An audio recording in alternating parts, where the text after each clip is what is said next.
Taunton County, Michigan, September 1873. While every homesteader in the Upper Peninsula was building cabins on solid ground away from water sources, Ewan Tregarrick was doing something that made his neighbors question his sanity. The 41-year-old Cornish immigrant was constructing his cabin directly over a hand, installing a wooden cover with adjustable vents right in the middle of his floor. The fools built his home over a hole full of water. One miner said he'll drown his family or poison the well with his own filth. Nobody understood what Ewan knew about groundwater that never freezes. And if you want to find out what happened when January hit -35 and his cabin never dropped below 40 degrees, even when the fire died completely, subscribe to this channel and tell me in the comments where you're watching from. Ewan Tregarrick had arrived in Michigan's Upper Peninsula in the spring of 1869, part of the great wave of Cornish miners who crossed the Atlantic seeking copper and a future far from the exhausted tin mines of their homeland. He'd left behind the village of Redruth in Cornwall, where his family had worked underground for generations and where men learned secrets about the earth that surface dwellers never discovered. In Cornwall, Ewan had spent 23 years descending into mines that reached over 000 feet below the surface. Down there, in the deepest shafts, the air held steady at the same temperature year-round, regardless of whether summer baked the moors above or winter storms lashed the coast. But it wasn't just the deep shafts that taught him about Earth's thermal secrets. It was the water, the every Cornish mine fought. Constant flooding from underground springs and aquifers. Pumping engines ran day and night to keep the shafts dry. And every miner knew that the water pouring into those tunnels never varied in temperature. Winter or summer, drought or deluge, the groundwater emerged at the same 52 degrees it had held for centuries. The earth below a certain depth simply ignored the seasons, and the water flowing through it carried that constant temperature wherever it went. The miners used this knowledge in practical ways. Pump houses built over flooded shafts stayed warm in winter from the rising humid air. Underground chambers where water collected became refuges during cold snaps. A man who understood groundwater understood something fundamental about survival that most people never learned. America promised opportunity and copper. What it delivered in the rugged wilderness of Michigan's Keweenaw Peninsula was winters that made Cornish cold seem gentle and an approach to shelter that baffled Ewan completely. His first January in Taunton County nearly killed him. He'd been working the Quincy mine, sleeping in a company boarding house with a cast iron stove that roared all night and still couldn't keep frost from forming on the interior walls. The American miners burned wood at alarming rates, waking every few hours to feed fires that fought a losing battle against cold that reached 35 below zero. When the fire died toward dawn, temperatures inside plunged within an hour, men waking to frozen wash basins and breath that crystallized before their faces. Ewan watched this with quiet recognition. The problem wasn't the cold.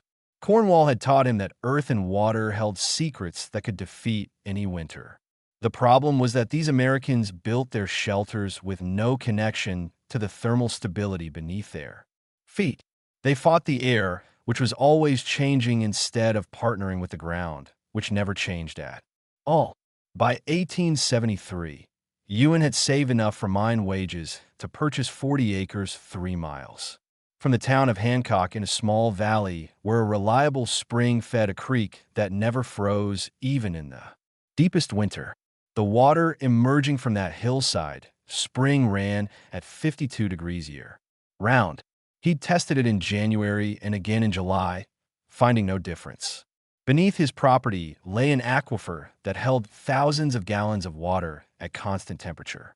Ice, a thermal reservoir that could moderate any building connected to it. His nearest neighbor, a Scottish farmer named Malcolm Sinclair, watched Ewan survey his property with particular attention to the spring and the wet ground below it. Planning to drain that boggy patch? Sinclair asked, riding over to introduce himself. Planning to build over it? Ewan replied, his Cornish accent still thick after 4 years in America. I'll dig a well and put my cabin directly above. Sinclair stared at him for a long moment. You'll have water under your floor in Michigan winters. Water that never freezes. Water that stays 52 degrees when the air goes 30 below.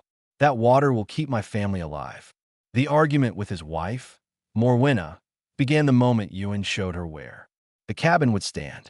He'd walk her to the soggy patch of ground where the spring fed into the creek, pointing at the stakes marking the foundation directly over the wettest soil.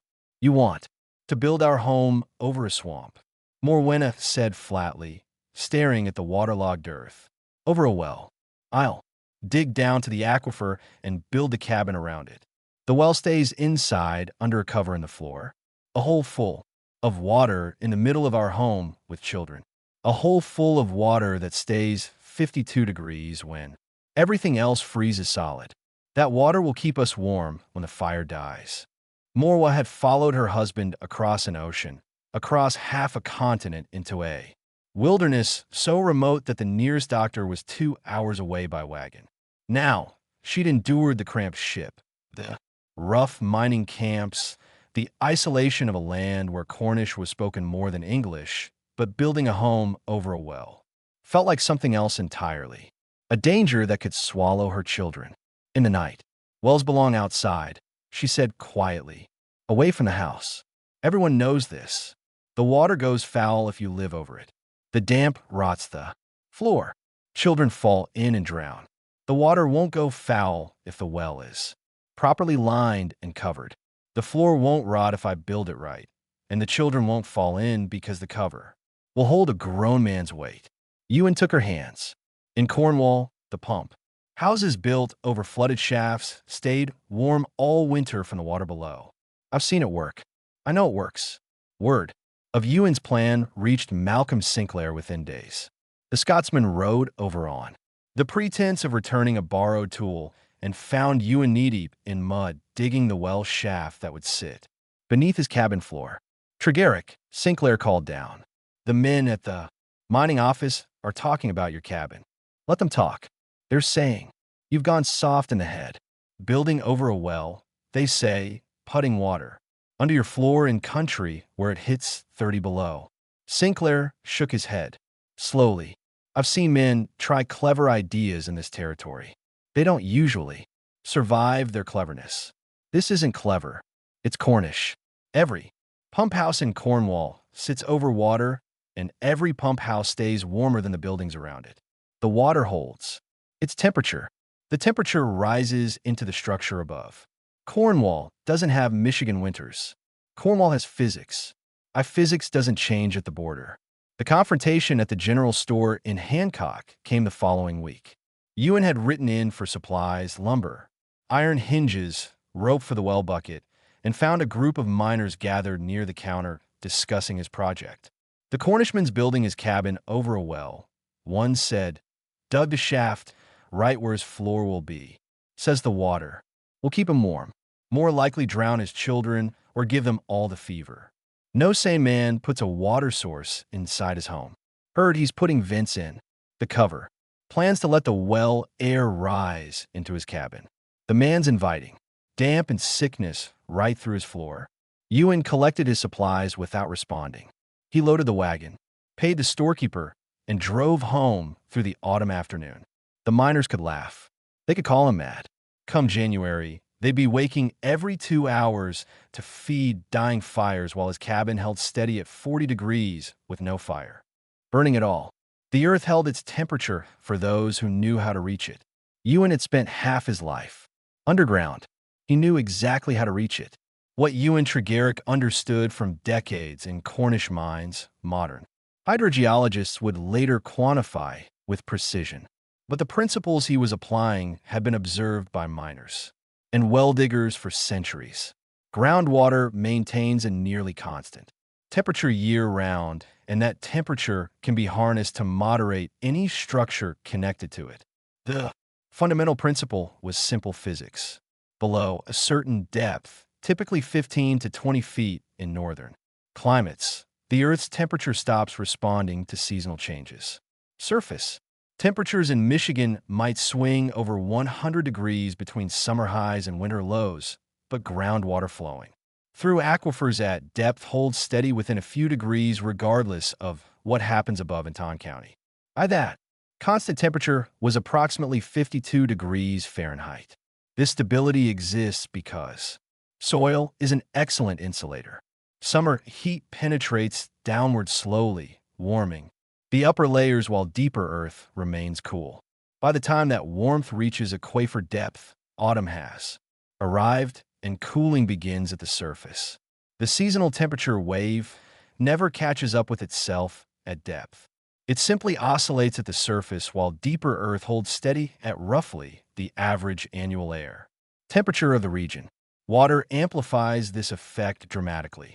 A cubic foot of water holds over 60 pounds of thermal mass, and water-specific heat capacity is among the highest of any common substance. A well containing several hundred gallons of groundwater represents an enormous thermal reservoir. Thousands of BTUs of stored heat energy that the aquifer continuously replenishes as water slowly flows through. Ewan's design exploited this reservoir through direct thermal connection. His well shaft would extend through the cabin floor, covered by a wooden hatch with adjustable vents. When those vents were opened, air from the cabin would circulate down to the water's surface, absorb heat from the 52 degrees water, and rise back into the living space. The well acted as a massive radiator set permanently to 52 degrees. The mathematics told the story. A typical frontier cabin in extreme cold might drop from 60 degrees to below freezing within 3 hours of fire dying. A 40 degrees plunge driven by heat loss through walls, roof, and floor. But a cabin with a thermal connection to a 52 degrees water source had a floor that couldn't drop below that temperature. The well created a thermal anchor, preventing the catastrophic plunge that killed pioneers caught without fire. More importantly, the system was self-regulating. When cabin air temperature dropped toward the water temperature, heat transfer slowed. When cabin air was significantly colder than the water, heat transfer accelerated. The well naturally gave more heat when the cabin needed it most, moderating temperature swings without any human intervention. Humidity was a legitimate concern, but one Ewan understood how to manage. The adjustable vents allowed him to control airflow, opening them wider during extreme cold when the cabin needed maximum thermal support, closing them partially during moderate weather when less moisture was acceptable.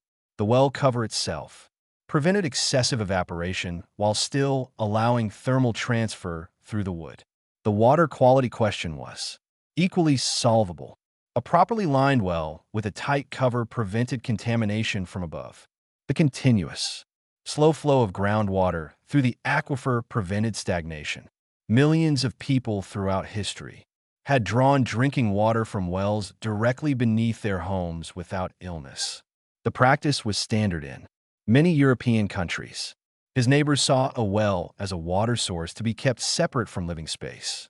Ewan saw it as a thermal battery connected to an infinite reservoir 52 degrees available on demand, replenished by groundwater flow, moderating any structure wise enough to tap into it. While other cabins fought to maintain temperature against the relentless cold, his would be anchored to the Earth's constant warmth. The physics were undeniable. The application was simply a matter of construction. The excavation began in late May of 1873, as soon as the ground thawed enough to work properly. Ewan had spent the winter preparing, stockpiling stone for the well lining, cutting timber for the cabin frame, designing the ventilated cover that would allow thermal transfer while keeping his family safe. The project would require more careful engineering than any conventional cabin, but the materials cost little more than standard construction. The investment was knowledge and precision. The well shaft came first. Ewan dug by hand. The familiar rhythm of pick and shovel taking him back to his years in Cornish mines. The upper soil was sandy loam, easy going for the first 4 feet. Below that, dense clay fought every stroke. But clay was ideal. It would help seal the shaft against surface water contamination. At 8 feet, he hit the water table, groundwater seeping into the shaft. Faster than he could bail. He pressed deeper, working in water up to his knees, hauling saturated clay, and buckets rigged to a rope and pulley. At 12 feet, the flow stabilized. He'd reached the aquifer proper, clean water filtering through gravel and sand. He tested the temperature with a thermometer borrowed from the mining office. 52 degrees, exactly as the spring water had measured. The stone lining went in next. Ewan had collected flat field stones all spring, selecting pieces that would stack tightly with minimal mortar. He built the lining from the bottom up, standing in cold water as he fitted each stone, creating a cylinder 3 feet across. That would contain the well while allowing groundwater to seep through the gaps. The lining rose above the water line, i.e., extending to ground level where it would meet the cabin floor. The cabin foundation required careful planning. Ewan built heavy timber sills around the well shaft, creating a frame that would support the floor while leaving a 3 FFT square opening above the water. The floor joist radiated outward from this central opening. The structure engineered to carry normal loads while accommodating the unusual void at its center. The walls rose through July and August. Ewan built them of hune logs, chinked tight with clay and moss, but his attention kept returning to the floor. He laid heavy planks across the joists, leaving the well opening for last. Around the shaft, he built a raised collar of timber 8 in high, a safety barrier that would prevent anyone from accidentally stepping into the opening, even if the cover was removed. The cover itself was his most careful work. He built it in 2 layers. A lower frame of heavy timber planks that would support a man's weight and an upper layer with 3 adjustable vents. Each vent was a sliding wooden panel that could be opened to expose gaps, allowing air circulation, or closed to seal the well completely. Iron handles allowed easy operation. The entire assembly fit snugly within the timber collar, level with the surrounding floor when installed. By late September, the cabin was complete, 16 foot x 20 feet, with the well shaft rising through the center of the main room, covered by its ventilated hatch. Ewan had positioned the fireplace on the north wall, placing the sleeping area on the south side nearest the well, where thermal moderation would be strongest. On October 5th, 1873, Ewan opened all 3 vents for the first time with his family watching. Cool, humid air rose gently from the shaft, not a draft, but a slow circulation that carried the well's constant temperature into the room. He held his thermometer at floor level, 54 degrees, rising from below, while autumn air outside had dropped to 41. Morwa pressed her palm against the floor near the well cover, feeling the subtle warmth radiating from the earth. "It's not cold," she whispered. "It never will be," Ewan replied.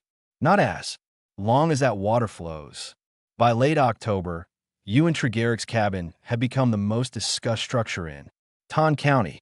Miners made detours after their shifts just to walk past and stare at the building with the well inside. Men gathered at the company boarding houses to debate whether the Cornish family would drown, catch fever from the damp, or simply freeze when their foolish design failed to hold heat like Aprupe Cabin. The reactions had shifted from amusement to genuine alarm. "It's not natural," one miner declared at the boarding house, warming his hands near the stove. "A well belongs in the yard, not under your feet. The man's got water 10 feet from where his children sleep. One stumble in the dark, and they're gone. The damp will rot his floor within 2 years," another agreed. "All that moisture rising through the boards. The whole structure will collapse before his children are grown. And when the well water goes foul from living over it, the fever will take them all. Mark my words." Malcolm Sinclair had inspected the completed cabin in early October, walking slowly around the main room. While Ewan explained the ventilation system, the Scotsman had crouched beside the well cover, feeling the subtle warmth rising through the open vents, and studied the construction with grudging interest. It's clever work, Sinclair admitted. I'll grant you that. The cover's solid. The collar's high, enough to stop a stumble. But October's not the test. January is the test. When it's 30 below and you need real heat, we'll see if your well water makes any difference. The water doesn't care what. The air does. 52 degrees in October, 52 degrees in January. The aquifer doesn't know what month it is. And when the damp from that open shaft gives your children lung fever, when the moisture rots your floor joists, the vents close when we don't need them, the cover seals tight. I control how much moisture enters the room. You gestured at the heavy timber construction. These joists are wide oak raised 8 in. Above the shaft, they'll outlast both of us. The confrontation with Morwenna's fears came on a cold November evening. She'd been speaking with the other Cornish wives at the Methodist chapel, hearing their whispered concerns. They say we're tempting fate, more was said quietly, watching Ewan adjust the well. Vince, they say no good comes from living over water, that the old spirits punish those who trap themselves above the deep places. The old spirits live in Cornwall. They didn't follow us to Michigan. The other wives say their husbands laugh about your well. They say we'll be begging for shelter when the sickness comes. There will be no sickness. The water is clean, the cover is tight, and the air circulation prevents dampness from collecting. The first hard frost came on November 14th. Ewan opened the well vents fully that evening as temperatures dropped to 15 degrees outside. The family retired to bed with the fire banked low, testing whether the system would perform as designed. At midnight, Ewan woke and checked the thermometer by the door.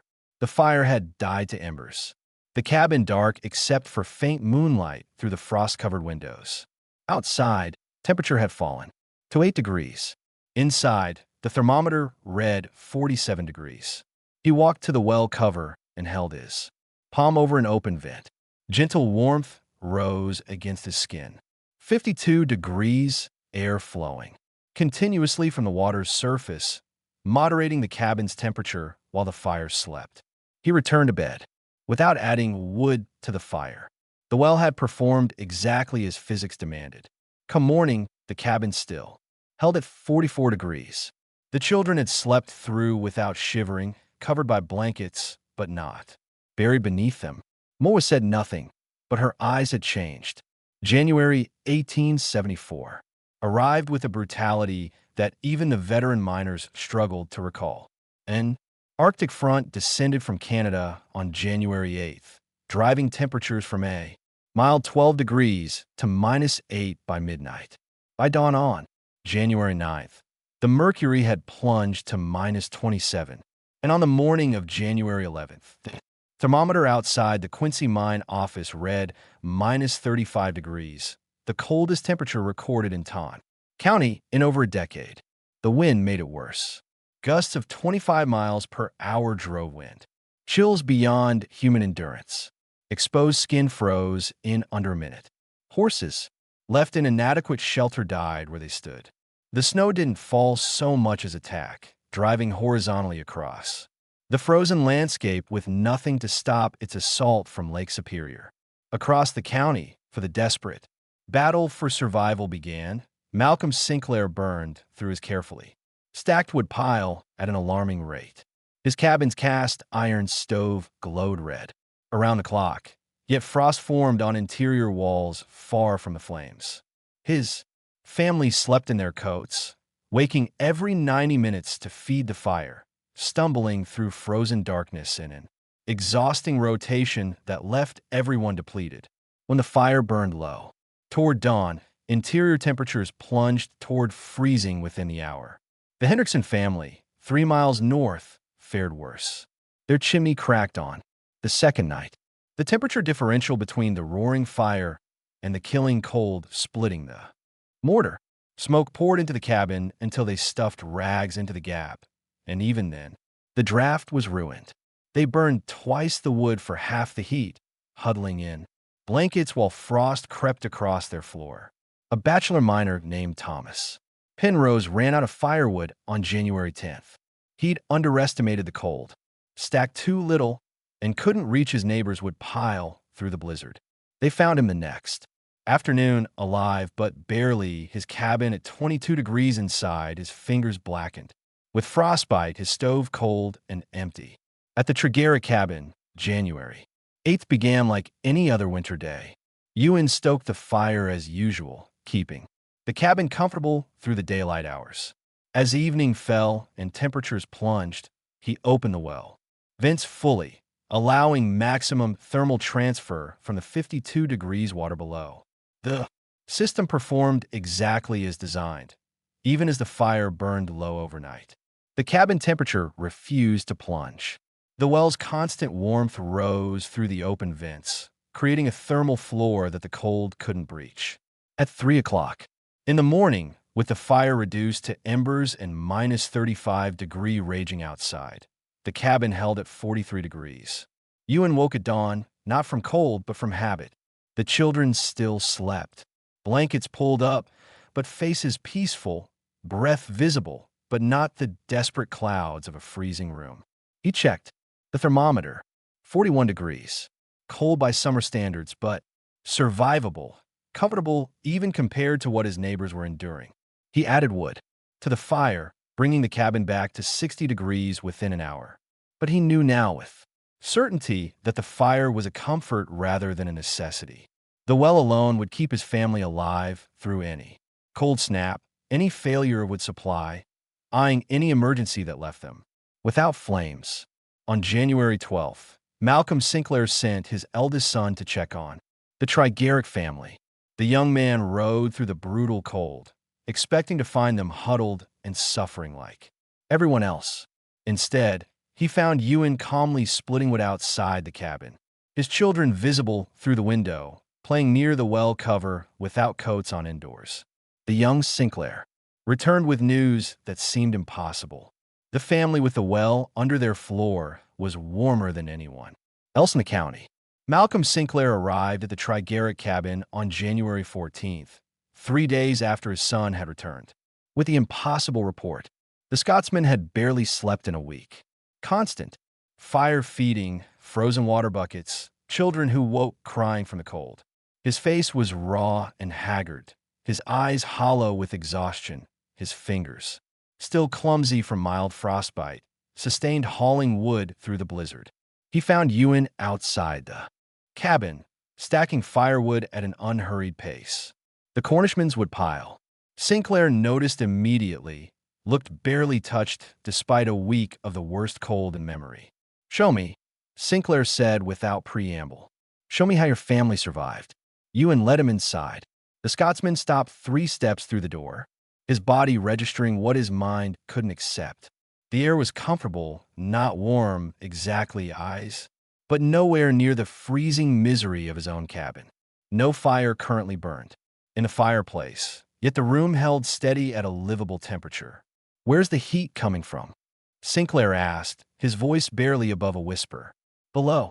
Ewan walked to the well cover in the center of the floor and gestured at the open vents. "Put your hand over the vent." Sinclair crouched and held his palm over one of the openings. Gentle warmth rose against his skin, subtle but unmistakable, a steady flow of air noticeably warmer than the room above. 52 degrees, Ewan explained. The water below stays 52 degrees whether it's July or January. When the cabin gets colder than the water, heat rises through these vents. The well keeps us from ever dropping below the mid-40s, even with no fire burning. That's impossible. Water freezes. Surface water freezes. Groundwater at depth never sees the cold. The earth insulates it completely.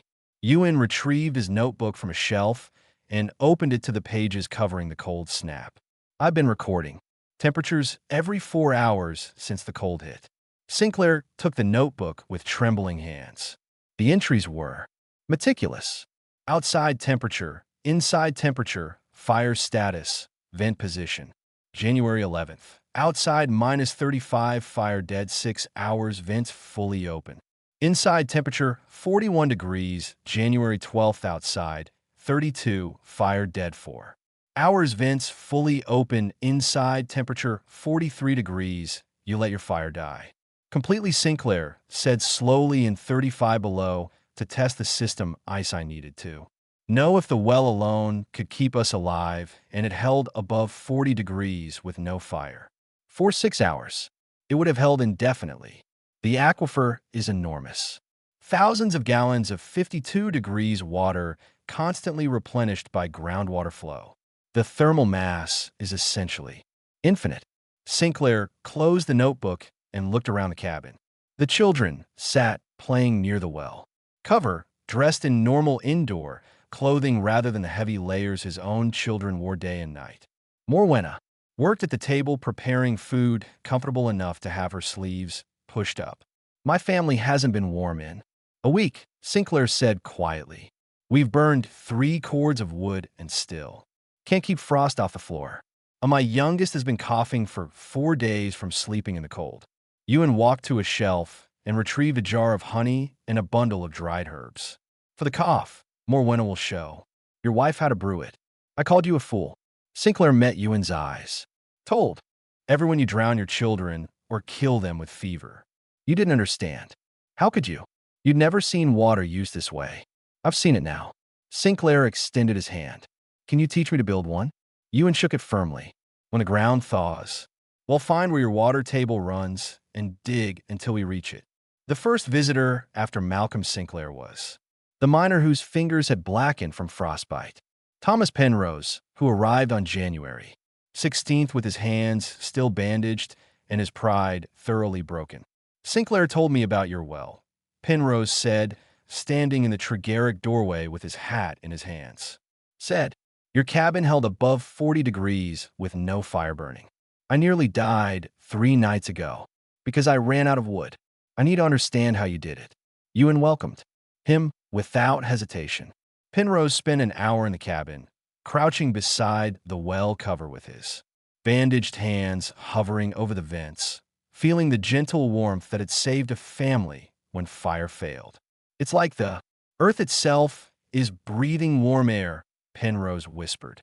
I've worked underground for 15 years and never thought to use the heat this way. The mines taught me. Every flooded shaft, every pump house, the water always held its temperature. I just brought the principle above ground. By the end of January, Ewan had hosted 19 visitors in his cabin. Miners, farmers, merchants, even the company doctor who wanted to assess whether the indoor well posed health risks. Each one crouched beside the vents, felt the warmth rising from below, and left with the same stunned expression. The doctor departed, declaring the water clean and the air no damper than any properly ventilated home. Malcolm Sinclair was first to commit to building his own system. He arrived in early March with his 2 eldest sons, notebooks ready, prepared to learn everything Ewan could teach. The water table matters most, Ewan explained, walking them through site selection on Sinclair's property. You need reliable groundwater, not surface drainage. Look for where springs emerge on hillsides. That tells you the aquifer runs beneath. Dig where the ground stays wet even in dry summers. He spent 4 days teaching well construction, stone lining techniques, and proper cover design. He showed them how to build the ventilation system, how to size the vents for adequate thermal transfer without excessive humidity, how to construct the safety collar that would protect children from the opening. You're giving away everything, Morwa observed one evening after another group had departed with pages of diagrams and instructions. Knowledge kept secret dies with the keeper, Ewan replied. In Cornwall, the miners shared what they learned because sharing kept men alive. If I hoard this, some family freezes next winter when they didn't have to. If I share it, the knowledge spreads and more children wake up warm. The first new construction began at the Sinclair farm in late April. As soon as the ground thawed enough to dig, Ewan supervised personally, checking water table depth, testing groundwater temperature, ensuring the stone lining was tight and the cover properly ventilated. Sinclair and his sons did the labor while the Cornishman guided every decision. By summer's end, for indoor wells were under construction across Ton County.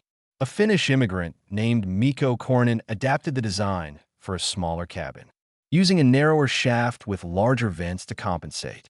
A widow named Sarah Hendrickson hired men to dig a well beneath her existing cabin, cutting through her floor to install the system. That might have saved her husband's fingers if they'd known about it sooner. The Hancock newspaper ran a story in September about the Cornish method of thermal regulation.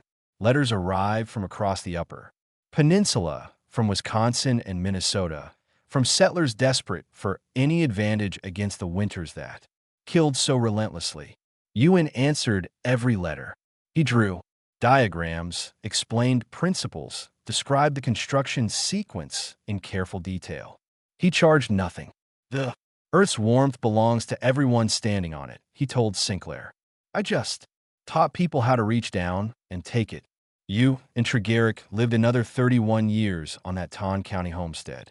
He died in 1904, surrounded by children and grandchildren who had grown up playing beside a well cover that breathed warmth into their home every winter, never knowing the terror of waking to a frozen cabin when the fire failed.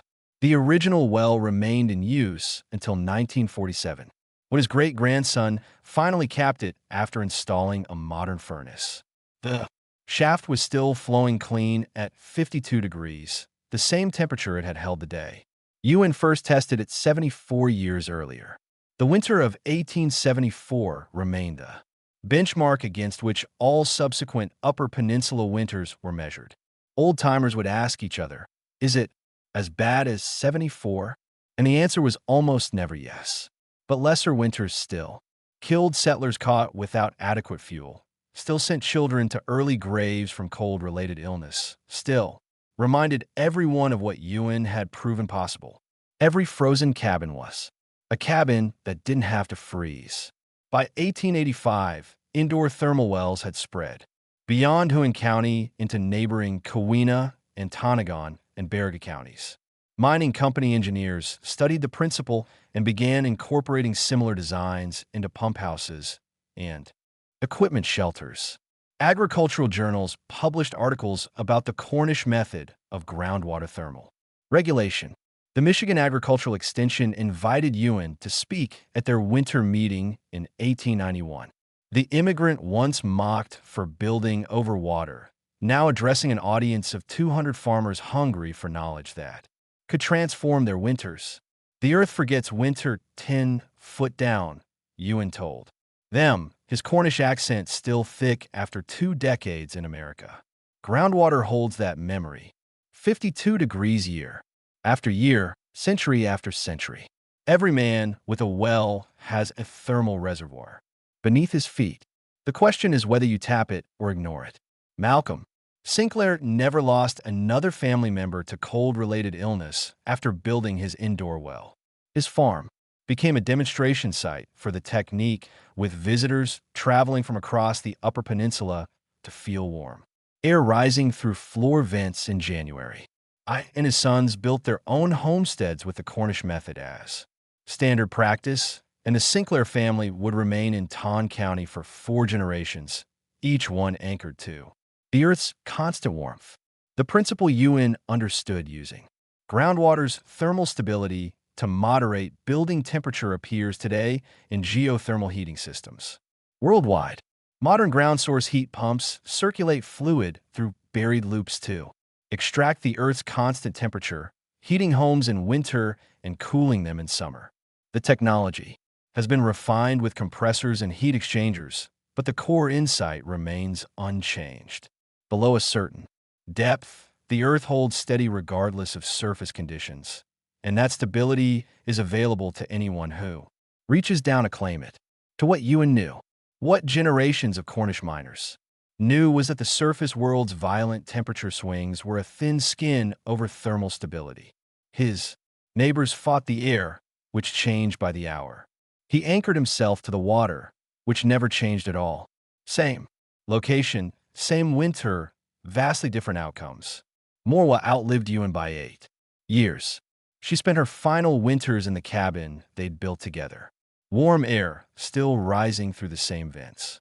Her husband had carved the well, still breathing 52 degrees into rooms that had never once frozen in over 3 decades.